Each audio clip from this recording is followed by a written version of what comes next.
জানি মারা সব লিয়া পালিয়ে গেছিস ক্লাস মারা শাড়িটা জানতে পারলে আমার গাওয়ার দিবে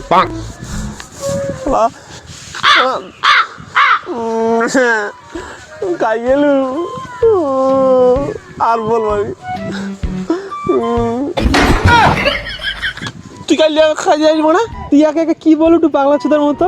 পাগলা চোদা আমি পাগলা চোদা তোর বাপ পাগলা চোদা তোর বৃষ্টি পাগলা চোদা তোর বউ পাগলা তোর বউটা ভালো তুই শুনে আসছো কেন মানে আমার দাঁড়াইতে আসিস তোরা ঝুড়ি কাটে ঢালাই যা খুঁজে পালিয়ে যা ঘরে। আচ্ছা শোন না শোনো মদ খাই তাই টাকা নেই এখন মানে মদ মদ খেকা উঠু কেন মাথা লাল তার নীল তার সব কাটি গেছে তোর। থাম একটু থাম পাগলা চোদার মতো বকুটু একা একা তো কি হয়েছে বল না কি ক্লিয়ার ভাবে বল কি হয়েছে। ভাই তোর বৌদিটা পালিয়ে গেছে মারা সকালে সকালে আমি খুঁজে পাইনি মারা ঘর থেকে উঠে তুই মারা নেই এবার তোর মারা শাড়ি কান দিয়ে মারা তো খুঁজে